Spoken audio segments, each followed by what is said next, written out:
Hello everybody. Today we are going to have numericals on the concept of collision. ठीक है, topic हमने last time पढ़ लिया था collision का. कुछ इंपॉर्टेंट बातें हैं collision में. पहली इंपॉर्टेंट बात क्या है कि किसी भी टाइप का collision हो उसके अंदर मोमेंटम हमेशा क्या रहता है, कंजर्व रहता है.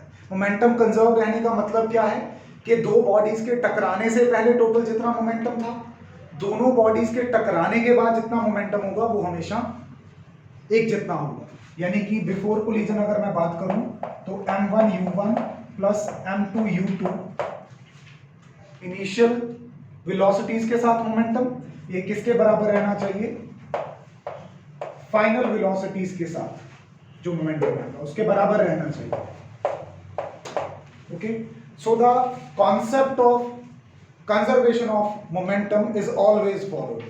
चाहे वो कोलिजन इलास्टिक है, चाहे इनइलास्टिक है, चाहे परफेक्टली इनइलास्टिक है. First thing clear. Second, kinetic energy is only conserved in which kind of collision, elastic collision, right. For all collisions ये बात ट्रू है. ऑल कोलिजन्स का मतलब है all type of collision. For elastic collision क्या क्या बातें पता है हमें. सबसे पहले बोथ मोमेंटम, ये समरी बना रहे हैं हम, and kinetic energy are conserved. So if kinetic energy is conserved we can say half m1 u1 square, पहली बॉडी की kinetic energy before collision, plus दूसरी बॉडी की kinetic energy before collision, total energy before collision, दोनों का सम कर देंगे. तो ये काइनेटिक एनर्जी आफ्टर कोलिजन भी क्या रहनी चाहिए, उतनी ही रहनी चाहिए. कहने का मतलब है कि जब दो बॉडीज इलास्टिकली कोलाइड करेंगी तो ना तो उसमें कोई आवाज आएगी, जैसे यूजुअल कोलिजन्स में आवाज आती है. सपोज गाड़ियों की टक्कर होगी तो उसकी आवाज आएगी कि नहीं आएगी. उस पर हाथ लगा के देखोगे जाके तो वो गर्म हो चुका होगा कि नहीं होगा. तुम्हारे हाथ में एक बॉल है, उसको बार बार बाउंस करते रहो जमीन पे, आवाज आएगी जब टपा खाएगी बॉल, ठीक है. उसके बाद क्या उसकी सरफेस गर्म हो जाएगी बॉल की, यस, ठीक है. तो इसका मतलब ये है कि जो काइनेटिक एनर्जी है उसका कुछ पार्ट, कुछ भाग उसका हीट, लाइट या साउंड की फॉर्म में, दो पत्थर हैं, ठीक है, उनको रगड़ रहे हो आपस में, स्पार्किंग होती है वहां पे, तो वहां पे इसका मतलब कोलिजन का कुछ पार्ट किसकी फॉर्म में वेस्ट हो रहा है, लाइट की फॉर्म में. तो वहां पे तुम ये कह सकते हो कि kinetic energy is not conserved, some part of the kinetic energy is getting transferred in form of light, heat और साउंड. पर जब इलास्टिक कोलिजन होता है ना तो वहां पे कोई हीट प्रोडक्शन होती है, ना वहां पे कोई लाइट प्रोडक्शन, ना वहां पे कोई साउंड प्रोडक्शन. काइनेटिक एनर्जी ही रहती है. थिंक ऑफ दिस चेयर, इसके अंदर एटम्स और मॉलिक्यूल्स हैं, they must be colliding with each other. क्या तुम्हें उस कोलिजन की कोई आवाज सुनाई दे रही है? क्या उस कोलिजन की वजह से कभी कुर्सी गर्म होगी?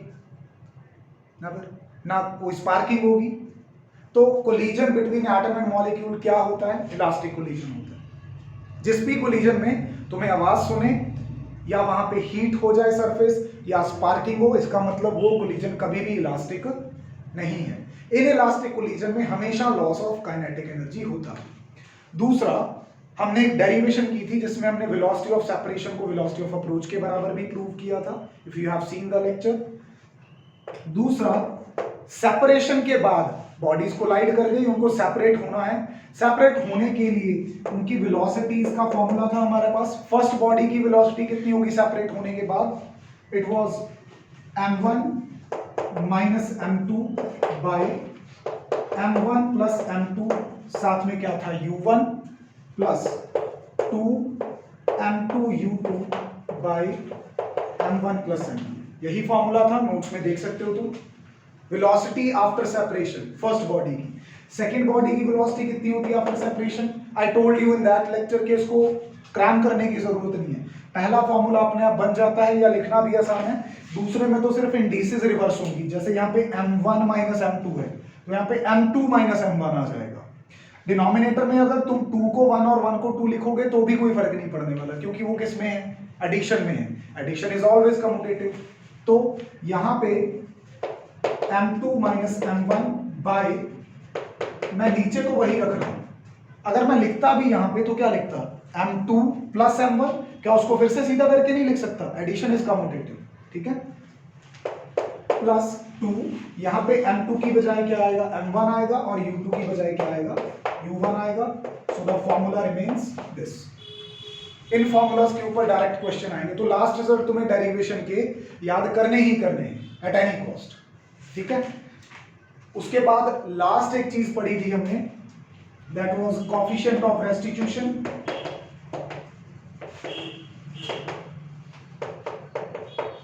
रेस्टिट्यूशन की बजाय एक वर्ड और भी हो सकता था यहां पे, क्या था, रेजिलियंस, RESILIENC। रेस्टिट्यूशन या रेजिलियंस का मतलब क्या होता है, ये किसी की पर्सनालिटी को डिफाइन करने के लिए कहा जाता है। जैसे he is a very resilient person. Resilient का मतलब क्या होता है, किसी सिचुएशन से, किसी घटना से अपने आप को उभारना, बाहर निकलना उस चीज से। So that is called restitution और रेजिलियंस। कोएफिशिएंट ऑफ रेस्टिट्यूशन, अब इसका किसी सिचुएशन से उभरने का जो पैरामीटर है वो कुछ और है, उसका कुछ और होगा, मेरा कुछ और होगा, इसका कुछ और होगा, है ना। किसी सिचुएशन से अपने आप को कितना जल्दी उभार पाते हो तुम, या कितना उभार पाते हो, how much you come out of it, ठीक है, उसको रेस्टिट्यूशन बोलते हैं, कोएफिशिएंट ऑफ रेस्टिट्यूशन बोलते हैं। अब हमने देखा कि जब इलास्टिक कोलिजन होता है तो जैसे ही कोलिजन होता है at the very moment bodies अलग हो जाती हैं। इसका मतलब इलास्टिक कोलिजन में बॉडीज के पास बहुत क्षमता होती है अपने आप को उस कोलिजन से उभारने के लिए, तो वहां पे E की मैक्सिमम वैल्यू होती है 1। यही लिखा था हमने नोट्स में, E की वैल्यू कैसे लेते हैं, इसका formula E is equal to होता है magnitude of velocity of separation upon velocity of approach. यही था कुछ, या यहां पे 1 - 2 नीचे 2 - 1 होगा, that's not an issue. Subtraction कर रहे हो, मैग्नीट्यूड ले रहे हो, तो आंसर तो पॉजिटिव ही आएगा, ठीक है।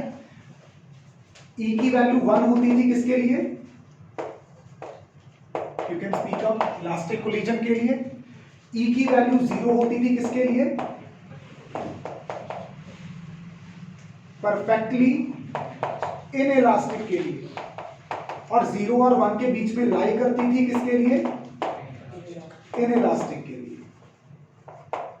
समझ पा रहे हो, E की वैल्यू 0 है परफेक्टली इनइलास्टिक के लिए। क्यों, बॉडीज कोलिजन के बाद एक दूसरे से क्या कर जाती हैं, स्टिक कर जाती है, चिपक जाती है, तो इसका मतलब बॉडी अपने आप को उस कोलिजन से, उस घटना से उभार ही नहीं पाती, तभी उसकी E की वैल्यू क्या है, 0 है। क्वाइट एविडेंट, समझ में आ रही है बात जो समझा रहा हूं।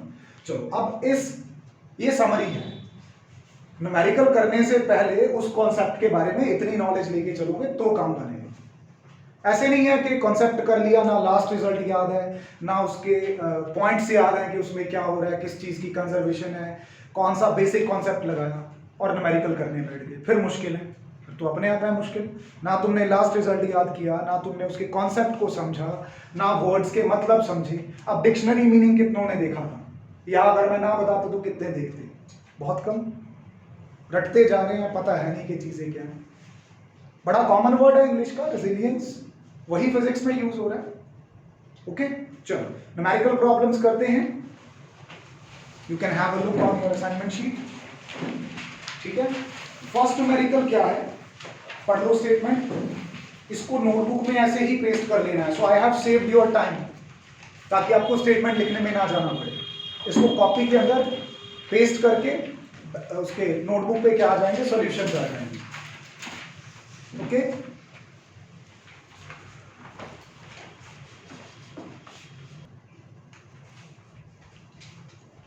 So the first statement of the numerical is, दो बॉडीज हैं, एक का मास 5 किलोग्राम है, दूसरी का 3 किलोग्राम है, मूविंग इन सेम डायरेक्शन, एक ही दिशा में जा रही है, ठीक है, with the same straight line with velocities 5 metre पर सेकेंड एंड 3 मीटर पर सेकेंड।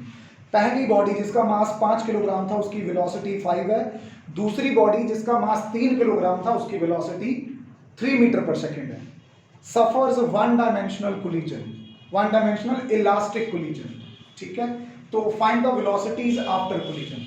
अब वेलोसिटीज आफ्टर कोलिजन के फॉर्मूलाज तुम्हारे सामने हैं। तो न्यूमेरिकल करते कैसे हैं वो सीख लो, क्योंकि आते नहीं हैं। क्यों नहीं आते हैं? कुछ नॉर्म्स हैं, एक एल्गोरिथम है, उसको फॉलो करना पड़ता है। पहले केवल लिखो। कितनी बार पढ़ दोगे स्टेटमेंट एग्जाम में? एक बार। दूसरी बार पढ़ने का मन नहीं करेगा, फिर न्यूमेरिकल अपने आप नहीं होगा। तो जो साथ में पढ़ते जा रहे हो वो लिखते जाओ। जैसे फर्स्ट बॉडी का मास कितना था, सेकंड बॉडी का मास कितना था, फर्स्ट बॉडी की बिफोर कोलिजन इनिशियल वेलोसिटी कितनी थी, और सेकंड बॉडी की इनिशियल वेलोसिटी, इसकी फाइनल वेलोसिटी निकालनी है, इसकी भी फाइनल वेलोसिटी निकालनी है। कोलिजन कौन सा है? इलास्टिक कोलिजन है। तो तुमने वो ग्रामर, इंग्लिश, ग्रामर सब खत्म करके बस एक उसका क्रक्स निकाल लिया, जो उसकी बेसिक चीजें केवल थी न्यूमेरिकल। ठीक है। अब वेलोसिटीज आफ्टर कोलिजन निकालनी है। तुम लोग फॉर्मूला लिखोगे, I am not writing here, मैं डायरेक्टली वहां से यूज कर रहा हूं। तो v1 निकालने के लिए बस वैल्यू सब्स्टिट्यूट करेंगे, m1 माइनस m2, 5 माइनस 3। और सबसे इंपॉर्टेंट बात, they were going in same direction. First body भी सेकंड बॉडी भी सेम ही डायरेक्शन में जा रहे थे ना, तो दोनों की इनिशियल वेलोसिटी का साइन भी सेम होगा। अगर आगे किसी न्यूमेरिकल में ऐसा बताया होगा अप्रोचिंग ईच अदर या going away from each other, तो एक की वेलोसिटी पॉजिटिव ली जाएगी, ऑटोमेटिकली दूसरी की वेलोसिटी क्या हो जाएगी? Negative, because they are moving in different directions या opposite directions. 5 minus 3 upon 5 plus 3 into what is u1, that is 5, plus 2m2, that is 3, and u2 divided by 5 plus 3. Get me the answer. कितना आ रहा है? 3.5. Very good, 3.5 metre पर second. इसका मतलब जो body शुरू में 5 की वेलोसिटी से आ रही थी, टकराने के बाद उसकी वेलोसिटी कम हो गई। कितनी हो गई? 3.5। ओके। अच्छा, सेकेंड बॉडी की वेलोसिटी v2 के एक्सप्रेशन में पुट करूंगा मैं। Expression is like m2 minus m1, 3 minus 5 upon 5 plus 3 into u2, यहां लिखना भूल गया मैं, इट वॉज u2 है। ठीक है, ये ब्रैकेट में है, this is also in bracket. मतलब ब्रैकेट इसलिए लगाई ताकि तुम इससे कंफ्यूज ना हो जाओ कि u1 सिर्फ m2 के साथ मल्टीप्लाई है, नहीं। Be careful about this. Plus 2m1 into u1 upon m1 plus m2। Solve करो इसे, बताओ कितना आंसर आ रहा है? 5.25। 4.525। दोबारा बोलना। 5.25 उधर से 4.5। मेरे पास 5.5 आ रहा है। एक बार आंसर चेक करो इसका sir. And we checked it yesterday also. 5.5 metre per second. So what do you see? टकराने से पहले सेकंड बॉडी की वेलोसिटी कितनी थी? बिफोर कोलिजन कितनी थी सेकंड बॉडी की वेलोसिटी? आफ्टर कोलिजन कितनी होगी? कहां से आई? पहली बॉडी ने लूज कर दी। तो पहली बॉडी ने वेलोसिटी लूज की, दूसरी ने गेन की। अगर काइनेटिक एनर्जी निकाले बिफोर और आफ्टर कोलिजन तो सेम मिलेगी। ठीक है, चलिए नेक्स्ट पे चलें न्यूमेरिकल पे। You can have the statement, a ball of 10 kilogram and 20 kilogram approach each other। Statement पढ़ते ही दिमाग में एनिमेशन शुरू हो जाए। जो सिचुएशन बना रखी है उसको दिमाग में एक पिक्चर की तरह चलाओ।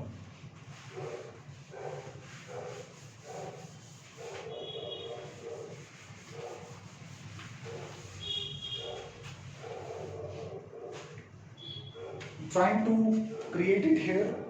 दो बॉल्स हैं, एक 10 kg वाली बॉल है, लेट्स से इधर को जा रही है। इसमें कुछ बताया तो हुआ नहीं कि किधर जा रही है, बस अप्रोचिंग ईच अदर है। एक 20 kg वाली बॉल है। अप्रोचिंग ईच अदर का मतलब है एक दूसरे की तरफ आ रही है, राइट। इनिशियली इनकी वेलोसिटी कितनी है? जो फर्स्ट बॉल है उसकी वेलोसिटी 20 मीटर पर सेकेंड है, राइट, यही के बना है। सेकेंड बॉल जो है उसकी वेलोसिटी कितनी गिवन है? रिस्पेक्टिवली वर्ड का यही मतलब होता है। Okay, what are their velocities after collision, यानी कि मुझे v1 और v2 फाइंड आउट करनी है, यहीं से पता चल गया। If the collision is perfectly elastic, अब इलास्टिक और परफेक्टली इलास्टिक में कोई फर्क नहीं होता। जैसे इनइलास्टिक और परफेक्टली इनइलास्टिक में फर्क होता है, इलास्टिक और परफेक्टली इलास्टिक में कोई फर्क नहीं होता। A collision which is elastic means it is perfectly elastic, इस बात का ध्यान रखना, ठीक है। V1 V2 निकालने हैं, M1 M2 पता है, U1 U2 पता है, पर यहां पे बॉडी सेम स्ट्रेट लाइन में सेम डायरेक्शन में मूव नहीं कर रही है, they are moving in opposite direction while approaching. तो अगर एक तरफ का वेक्टर पॉजिटिव लोगे तो ऑफ कोर्स दूसरी तरफ का उसके अपोजिट डायरेक्शन का क्या लोगे, नेगेटिव। तो मैं ऐसा करता हूं कि इस तरफ जाने वाली सभी चीजों को क्या लेता हूं और इस तरफ आने वाली चीजों को क्या लेता हूं। So I am writing it here, M1 कितना है, M2 कितना है, U1 कितना है और U2 कितना है, माइनस ऑफ 10 मीटर पर सेकेंड। V1 V2 जब आएगा तब देखेंगे कोलिजन कौन सा है, इलास्टिक कोलिजन। फॉर्मूलाज हमारे पास है V1 V2 के, वैल्यूज इंसर्ट करेंगे और आंसर निकालेंगे। M1 minus M2 means 10 minus 20 upon 10 plus 20 into what is U1 20 plus twice of M2 that is 20 upon 10 plus 20 into U2 that is minus 10. Get me the answer?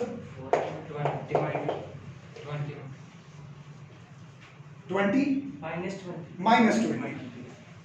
That's important. अभी समझाता हूँ last में, check करो एक बार, आना चाहिए। ये term भी नेगेटिव बनेगी, ये तो है ही negative, negative negative positive plus होंगे बट आंसर माइनस में लिखे।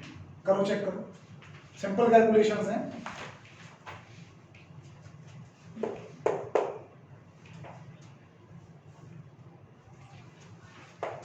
Same is for V2.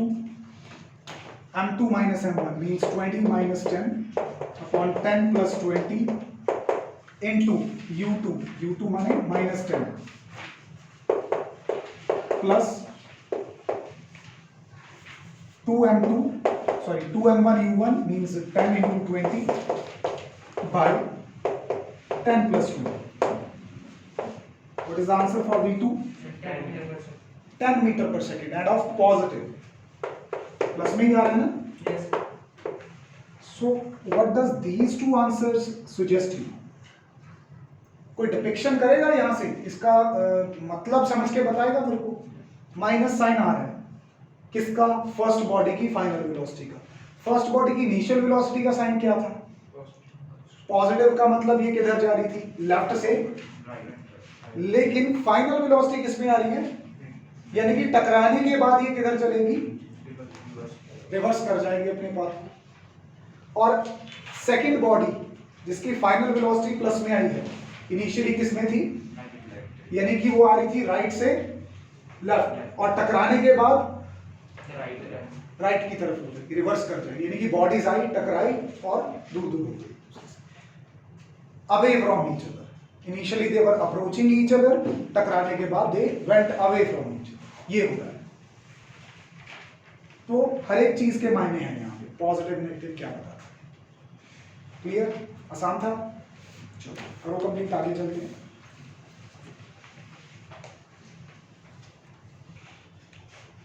अब नेक्स्ट प्रॉब्लम जो है बिल्कुल इसके जैसी है, उसमें भी लास्ट पे आप V1 V2 निकाल के उनके जो साइन आएंगे उसके हिसाब से आप आंसर लिखोगे।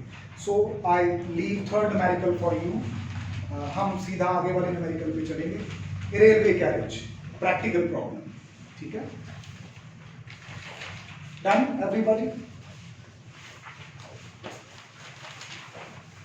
थर्ड न्यूमेरिकल आपकी प्रैक्टिस के लिए है, सेम होगा, ऑलमोस्ट सेम लाइक सेकेंड, बस साइंस का ध्यान रखना है। फोर्थ की स्टेटमेंट रीड कीजिए, क्या है। रेलवे कैरेज, कैरेज मतलब डब्बा, है ना, of mass 9000 kilogram moving with the speed of 36 kilometre per hour. Right, एक गाड़ी का डिब्बा है, वो 9000 किलो का है, 36 किलोमीटर पर आवर की स्पीड से जा रहा है कहीं, collides with a stationary carriage of same mass, टकरा जाता है जाके किसी एक जगह पे खड़े हुए डब्बे के साथ, उस डब्बे का मास सेम ही है। After the collision the carriages get coupled, coupled का मतलब एक हो गए, वो इकट्ठे हो गए, एंड मूव टुगेदर, जुड़ गए आपस में और इकट्ठे मूव करने लगे।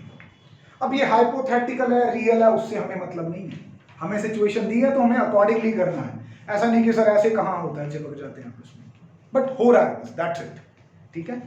Move together, what is their common speed after the collision, what type of collision is this. वैसे कोलिजन तो आप पहले ही गेस कर सकते हो किस टाइप का है।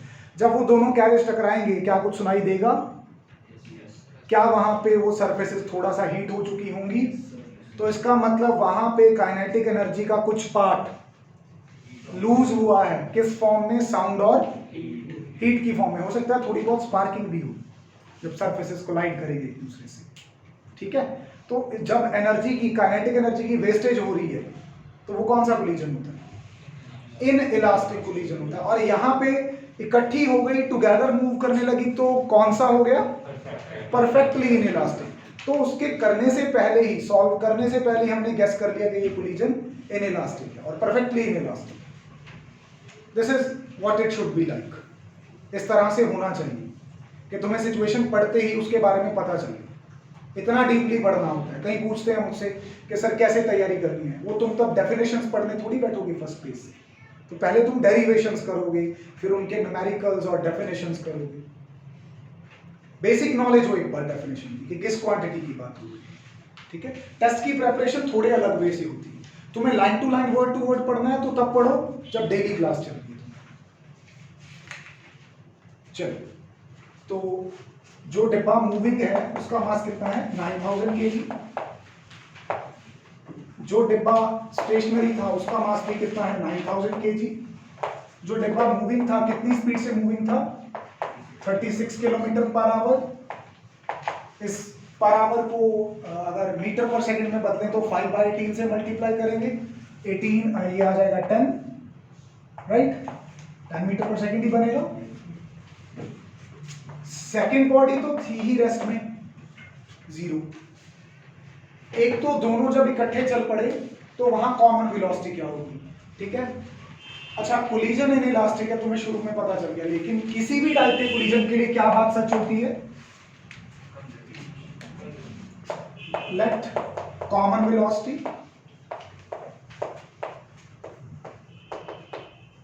v। तो कौन सा लगाएंगे यहां पे, कंजर्वेशन ऑफ मोमेंटम। क्या बनेगा, फॉर्मूला लिखा हुआ, मैं डायरेक्टली सब्स्टिट्यूट कर रहा हूं। m1 कितना है 9000, u1 10 प्लस m2 कितना है 9000, u2 कितना है 0 इज इक्वल टू, कोलिजन के बाद क्या होने वाला है, दोनों बॉडीज स्टिक करने वाली एक दूसरे से, तो वो दो बॉडीज की क्या बन जाएगी, एक बॉडी जब जुड़ गए आपस में और एक ही वेलोसिटी के साथ चलेगी। तो चाहे तो m1 plus m2 into v लिख दो, नहीं तो तुम ऐसे भी समझ सकते हो, अगर कॉमन वेलोसिटी से जा रहे हैं तो v1 भी उतना ही है, v2 भी उतना ही है, तो ऑटोमेटिकली वो जो v होगा वो कॉमन निकल आएगा अपने आप, जैसे मर्जी करो, बस वैल्यू सब्स्टिट्यूट करनी है यहाँ पे। तो 9000 plus 9000 into v, so this becomes 90,000 by, उधर से आएगा 9 plus 9 18,000, so this turns out to be,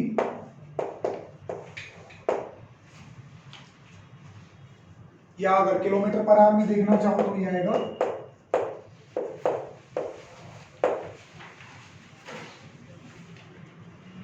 जो डिब्बा शुरू में 36 की स्पीड से आ रहा था, टकराने के बाद कितनी स्पीड से जाएगा आगे, जो रेस्ट में था बाकी की 18 उसको मिलती है। अच्छा, ये कॉमन वेलोसिटी तुमने ढूंढ दी, एक काम तुम्हारा हो गया। अब तुमने बोल दिया कि कोलिजन इनइलास्टिक है, लेकिन मैथमेटिकली कैसे करके दिखाओगे उसको, मैथमेटिकली कैसे प्रूव करोगे उसे, ये तो तुमने बोल दिया, तुम एक वर्ड लिख भी दोगे, एक वर्ड लिख भी दोगे तुम कि इनइलास्टिक है, पूरे मार्क्स लेने हैं तो उसको प्रूव करके दिखाना पड़ेगा कि ये इनइलास्टिक है। कैसे प्रूव करोगे इसको इनइलास्टिक है? क्या क्या होता है इनइलास्टिक में जरा बता दो। मोमेंटम कंजर्व रहता है, चलो उसको यूज कर लिया। और क्या क्या होता है? काइनेटिक एनर्जी कंजर्व नहीं रहती है। अगर नहीं रहती है तो क्या होता है? फायदा होता है काइनेटिक एनर्जी का या नुकसान होता है? लॉस होता है। इसका मतलब बिफोर कोलिजन काइनेटिक एनर्जी ज्यादा होती है और बाद में क्या हो जाती है? क्या ये तुम फाइंड आउट कर सकते हो कि पहले कितनी थी और बाद में कितनी है? वहां पे दिख जाएगा कि पहले ज्यादा थी बाद में कम हो गई, तो हम क्या कह देंगे? कोलिजन क्या है? इनइलास्टिक। करो। Before collision total kinetic energy, let's say I'm calling it K1, half m1 u1 square plus half m2 u2 square। ऐसे ही करोगे, वैल्यूज भर देंगे, हाफ इंटू 9000 इंटू 10 का स्क्वायर प्लस ये तो जीरो ही हो जाना बिकॉज u2 इज जीरो। इसको सॉल्व करोगे तो ये हो जाएगा 4500 इंटू 100, ये आ जाएगी 4,50,000 जूल।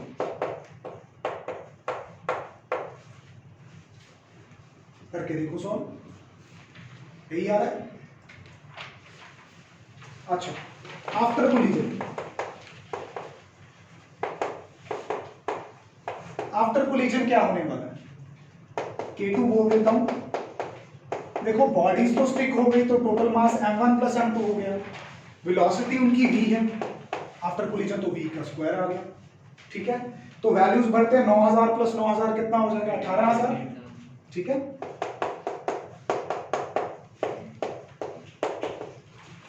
v कितनी है? कॉमन वेलोसिटी 5, तो इसका स्क्वायर कितना बनेगा?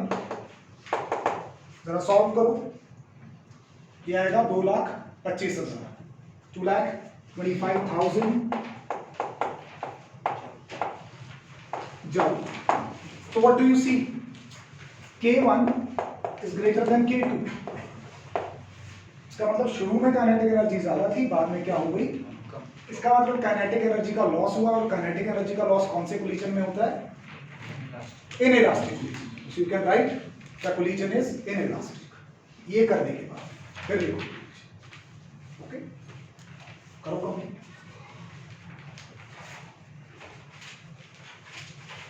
How many of you have seen the previous lecture? Honestly, you need not to lie to me. 1, 2, 3, that's all. 4. Anyhow, you are the doer, you are the achiever, you are the sufferer. You decide by yourself कौन सी category में fall करना है।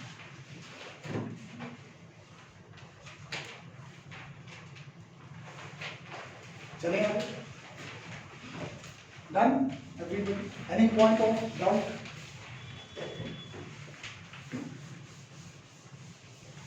Next question is a little tacky.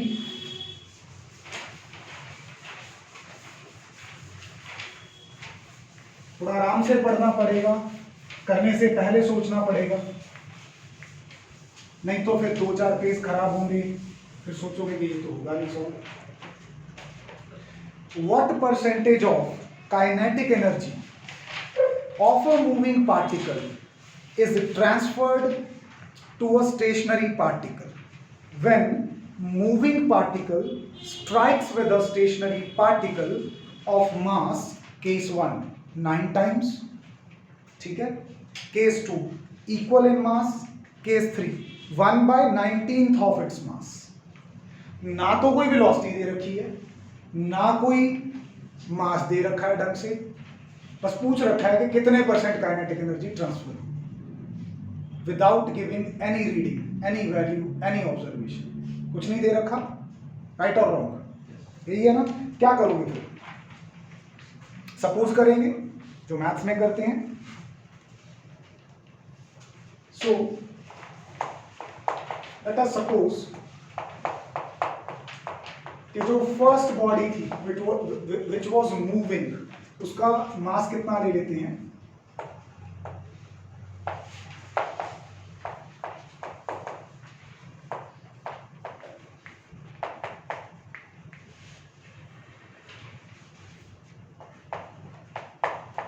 Let's say m,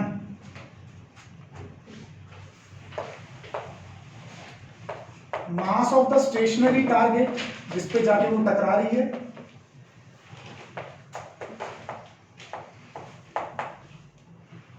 क्या m, Y मास 0 है तो इसका मतलब body ही नहीं है वहां पे। क्या चूज करें? नहीं, वो पहला केस होगा सिर्फ। क्या हम तीनों केसेस को इतना लेंथी वे में सॉल्व करेंगे? अच्छा, कुछ सपोज करने जा रहा हूं, बताना समझ में आ रहा है कि नहीं। x times of m, x कितना है? केस 1 के लिए 9 है, केस 2 के लिए 1 है क्योंकि इक्वल होगा, केस 3 के लिए 1/, यहीं पे सोचना था करने से पहले। अदरवाइज तुम 3 बार न्यूमेरिकल सॉल्व करोगे सेम और रिगरस कैलकुलेशंस के साथ भर दोगे 2-3 पेज पर का। तो करने से पहले थोड़ा सा सोच लेना दिमाग में उसको, ठीक है? चलो, अभी फर्स्ट बॉडी जो है उसकी वेलोसिटी नहीं पता है, उसको भी सपोज करना पड़ेगा। तो इनिशियल वेलोसिटी की बात करें फर्स्ट पार्टिकल की, वो कितनी है? u1, और सेकंड पार्टिकल के लिए तो 0 है, ठीक है? सेकंड पार्टिकल के लिए वो क्या है? क्योंकि वो तो रेस्ट में था। अब जब ये फर्स्ट बॉडी जाके उससे टकरा जाएगी तो फर्स्ट बॉडी तो रहेगी ही मोशन में, सेकंड भी तो मोशन में आ जाएगी ना। अब अगर सेकंड बॉडी मोशन में आ जाएगी तो उसकी कितनी velocity? Means you need v2। तुम क्वेश्चन समझ के तुम्हें क्या करना है, कितने प्रतिशत काइनेटिक एनर्जी ट्रांसफर, किसको? सेकंड बॉडी को। किसने की? यानी कि अल्टीमेटली तुम्हारा M kinetic energy obtained by second body from the first body into, ये एम है तुम्हारा, फिक्स कर लो इसको दिमाग में। ये निकालना चाहते हो तुम, कितने प्रतिशत काइनेटिक एनर्जी सेकंड बॉडी ने ले ली, किससे? फर्स्ट बॉडी से। So the kinetic energy obtained by second divided by first into 100, ऐसे निकालते हो percentage, obtained marks by total marks into 100, ऐसे निकालते हैं अपने रिजल्ट की परसेंटेज। तो कितनी काइनेटिक एनर्जी गेन कर ली, कहां से गेन की? तुम आउट ऑफ 100 गेन करते हो, आउट ऑफ 70 गेन करते हो, उसने आउट ऑफ फर्स्ट बॉडी की काइनेटिक एनर्जी से गेन किया। अब कितनी गेन कर ली ये निकालने के लिए उसकी वेलोसिटी तो पता होगा मोशन की, टकराने के बाद सेकंड बॉडी की। तो सेकंड बॉडी की काइनेटिक एनर्जी कैसे निकलेगी? अगर उसकी वेलोसिटी पता होगी। क्या उसकी वेलोसिटी पता है? इनिशियल तो पता है सर 0 है, फाइनल नहीं पता कितनी है, तो वो फाइनल निकालें पहले। अच्छा, फिर सोच रहे होंगे शायद कुछ कि सर ये फॉर्मूला क्यों यूज कर रहे हो, क्योंकि ये तो किसके लिए है? यहां तो क्वेश्चन में शायद कुछ नहीं कहा, कहीं पे है वर्ड इलास्टिक, इनइलास्टिक। तो अगर कहीं पे कुछ नहीं लिखा है तो बाय डिफॉल्ट उसको कौन सा कोलिजन लेके ट्रीट करना है? ये याद। अगर कोई भी हिंट, कोई भी वहां पे बात नहीं बताई गई तो V2 निकालते हैं। फॉर्मूला तुम्हारे सामने है, m2 माइनस m1, यानी कि xm minus m upon xm m plus xm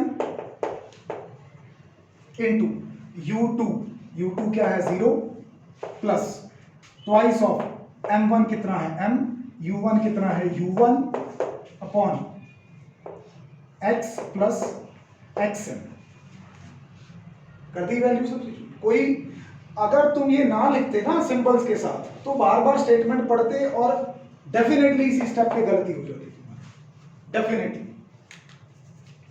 ये फर्स्ट टर्म तो वैनिश हो गई क्योंकि 0 है साथ में, खत्म। सिर्फ सेकंड टर्म है, नीचे से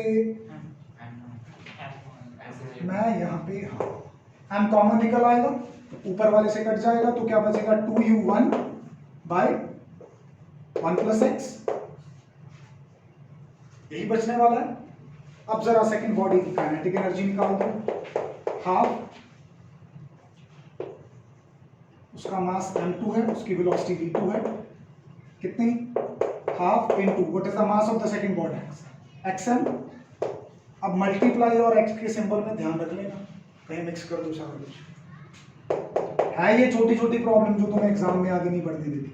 2u1 बाय ऐसे ही करोगे आराम से। अच्छा, अगर ब्रैकेट्स ओपन करें,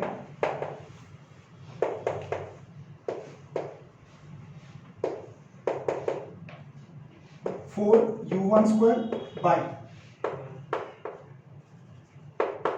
1 प्लस एक्स का, मैं थोड़ा सा इसको रीअरेंज करने जा रहा हूं, ध्यान देना, क्योंकि मुझे ये दिख रहा है कि मुझे k2 बाई k1 चाहिए। चाहे तो मैं यहीं पे रख लूँ इसको k1 तो सिंपली तुम लिख सकते हो, यहाँ पे कहीं भी लिख सकते हो, ऊपर शुरू में अगर कहीं स्पेस है साइड पे लिख लो। k1 तो हमें पता ही है, हाफ m1 u1² या हाफ m u1², चलेगा ना इतना। मास उसका m है फर्स्ट बॉडी का, इनिशियल वेलोसिटी उसकी u1 है, क्योंकि सपोज कर रखी है। तो मुझे k2 बाई k1 चाहिए। दो तरीके हैं, या तो अभी डिवाइड कर दो या थोड़ा सा स्मार्ट प्ले कर लो। कैसे? इसको रीअरेंज करो, 4x बाई 1 प्लस एक्स का होल स्क्वायर, ये टर्म अलग कर ली, 1/2 m u1², ये अलग कर लिया। तो मैंने k2 के एक्सप्रेशन में डेलिबरेटली k1 इंट्रोड्यूस कर दिया कि नहीं?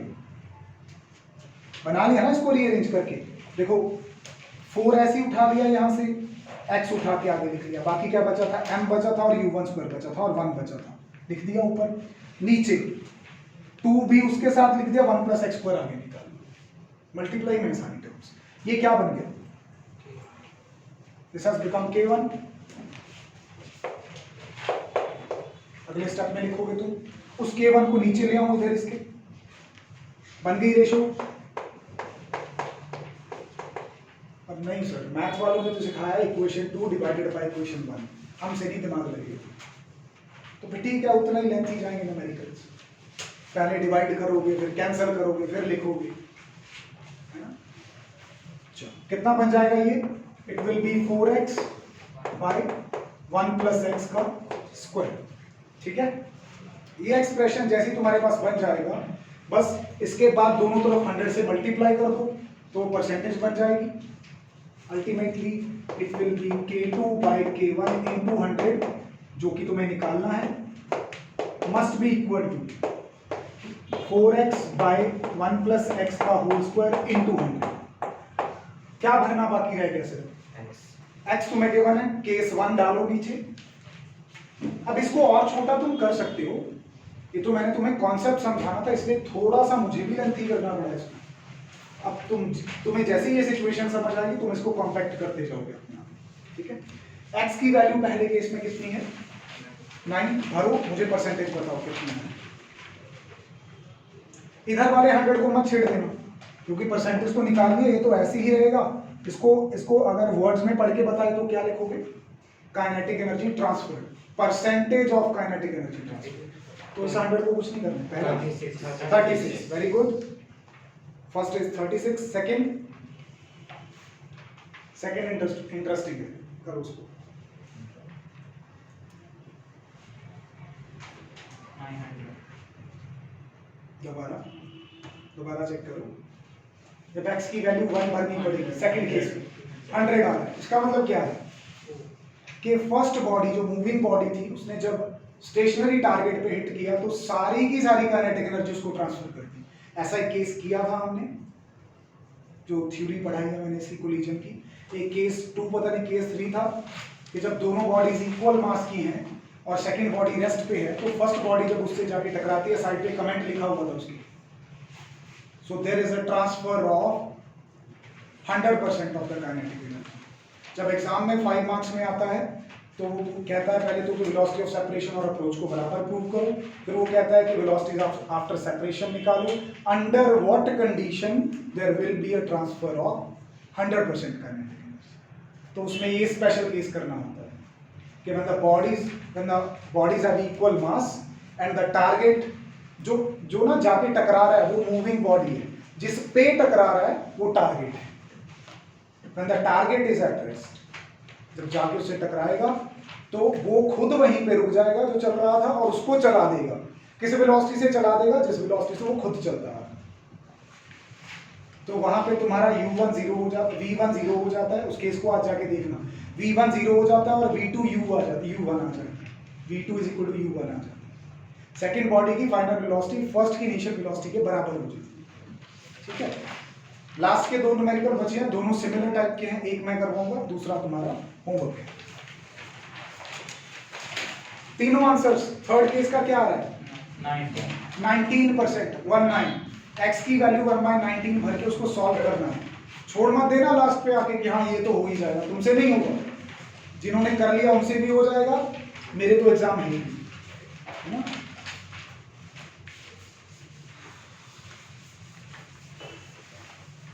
चलो फटाफट से लास्ट न्यूमेरिकल।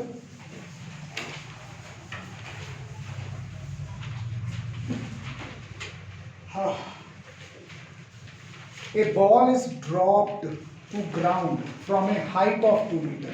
जहां पे हाइट वर्ड सुना दिमाग में पोटेंशियल एनर्जी क्लिक कर जाए, हाइट पोटेंशियल एनर्जी।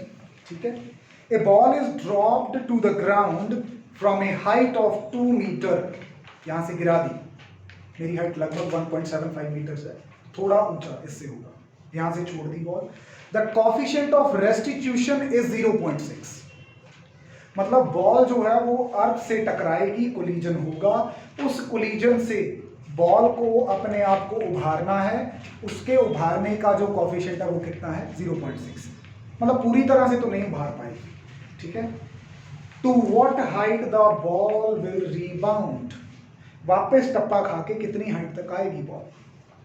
देखो यहां पकड़े हुए थे उसको 2 मीटर में, उसके पास कौन सी एनर्जी थी? बोलते जाओ। छोड़ा यहां से, पोटेंशियल धीरे धीरे किसमें कन्वर्ट होने लगा? जमीन से टकरा गई। कोफिशिएंट ऑफ रेस्टिट्यूशन 1 से कम है, तो कोलिजन कौन सा है? इनइलास्टिक। तो इसका मतलब वो काइनेटिक एनर्जी का कुछ हिस्सा लूज होगा, वेस्ट होगा। किस फॉर्म में? मुझे आवाज भी सुनाई दी टप्पा खाने की, बॉल हीट भी हुई होगी, चाहे मुझे फील हो, चाहे मैं चेक करूं चाहे ना करूं, दो फॉर्म में गई एनर्जी। तो जो काइनेटिक एनर्जी से वो जमीन के साथ टकराया था just before hitting the ground, उसका कुछ पार्ट तो लूज हो गया, बाकी कुछ पार्ट बचा होगा। वो पार्ट को यूज करके वो क्या करेगा? रीबाउंड करेगा, वापस टप्पा खाएगा उसी काइनेटिक एनर्जी के बचे हुए हिस्से को यूज करके। तो वो जब ऊपर उठना चाहेगा तो वो बची हुई काइनेटिक को किस में बदलेगा? जब कोई चीज हाइट पे आती है, अगेन पोटेंशियल। तो यहाँ पे खेल सारा किन दो चीजों के बीच में घूम रहा है? काइनेटिक और। तो जब बॉल जा रही थी तो उसका मास m था, acceleration due to gravity g1 थी, g थी। किस हाइट से गिराया गया था? लेट्स से h1 हाइट से। इस हाइट से गिराने पे इसको कुछ काइनेटिक एनर्जी मिलनी थी, जो कि according to conservation of mechanical energy इसी के बराबर होगी थी। अगर यहाँ पे रखने से उसके पास 200 जूल पोटेंशियल एनर्जी है, तो बिफोर हिटिंग द ग्राउंड भी उसके पास 200 जूल ही काइनेटिक एनर्जी होगी। ये हमने 9th क्लास के एक प्रॉब्लम में सॉल्व किया हुआ है, बॉक्स बना के, बहुत ही लंबा चौड़ा। एवरी सेकंड चेक करते थे कि काइनेटिक 200-200 करके बढ़ रही थी, पोटेंशियल 200-200 करके कम हो रही थी, सम दोनों का सेम रह रहा था। 9th क्लास की बुक में आज भी है ये क्वेश्चन, अगर तुम जाके देखो तो हाफ m v1 स्क्वायर, मानते हो ऐसा? v1 मतलब velocity just before hitting the ground ball. अच्छा, उसके बाद जब टकरा के वापस आएगी तो हमें नहीं पता किस हाइट पे आएगी, पर पोटेंशियल एनर्जी गेन करनी है। और कहां से आएगी उसके पास ये पोटेंशियल एनर्जी? उसकी बची हुई काइनेटिक एनर्जी से। बची हुई काइनेटिक एनर्जी क्यों? उसकी स्पीड कम हो जाएगी वापस ऊपर उठने की। क्यों? कुछ स्पीड से काइनेटिक एनर्जी लेके हमने बाकी की फॉर्म में लॉस्ट कर दिया। दो इक्वेशंस बनेगी, 2 को 1 से डिवाइड करो, थोड़ा सा लिख देना ऊपर, ड्यूरिंग फॉल, ड्यूरिंग राइज या रीबाउंड। डिवाइड कर दो 2 को 1 से, तो mgh2 बाय mgh1, इस तरह half mv2 square by half mv1 square. करो जरा कैंसिल, क्या होता है? I'm left with h2 by h1। अच्छा, v2 square by v1 square है, ऐसा लिख दूं? किसी को दिक्कत हो? v2 क्या है? What is v2? जिस वेलोसिटी से बॉल ऊपर उठी है, मतलब ग्राउंड से क्या हुई है, अलग हुई है, तो वेलोसिटी ऑफ कौन सी हुई है? सेपरेशन। v1 क्या है? जिस वेलोसिटी से बॉल ग्राउंड पे गिरी है, मतलब ग्राउंड को क्या किया है, अप्रोच किया है, तो v1 क्या हो गई? तो velocity of separation by velocity of approach क्या होता है? What is v2 by v1? अरे नहीं, velocity of separation divided by velocity of approach by definition किस चीज के बराबर होता है? कोएफिशिएंट ऑफ रेस्टिट्यूशन के बराबर। भूल गए definition? What was e? Coefficient of restitution क्या था? Velocity of separation divided by velocity of, यहां पे भी तो v2 बाय v1 वही है, क्योंकि ग्राउंड अल्टीमेटली किस पे है? रेस्ट पे है। तुम्हारे दिमाग में स्टिक हो गया, ये रट्टे से ही हटाना है, इसी ने बर्बाद किया है। अरे तुम ये सोच रहे हो क्या?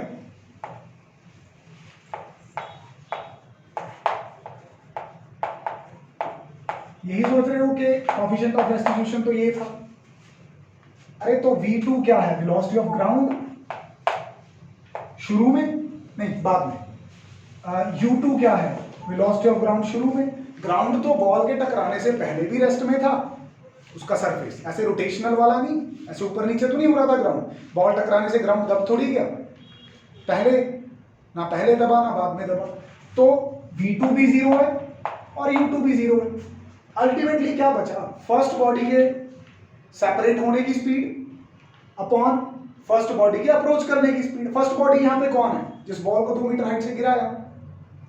फॉर्मूला के ऊपर रट्टा नहीं लगाना, उसका कॉन्सेप्ट समझना है। यहां पे अगर ये velocity of separation by velocity of approach है, तो वो यहां पे ये है, क्योंकि ग्राउंड तो अल्टीमेटली रेस्ट पे है, 0 पे। तो दिस इज E हमें दे रखा है, H2 निकालना है। This is 2 is equal to 0.6 का स्क्वायर, जो कि होता है 0.36। 2 उधर ले जाके उसके साथ मल्टीप्लाई किया, ये आ जाएगा 0.7। बॉल सिर्फ 1 मीटर से कम हाइट पे ही राइज कर पाए। सेकेंड न्यूमेरिकल बिल्कुल इसके जैसा है, बस उसमें गिरने की स्पीड और ऊपर उठने की स्पीड तुम्हें निकालनी पड़ेगी third equation of motion use करके, फिर उनको बस डिवाइड करके सीधा आंसर आ जाए। That's all for today, thank you.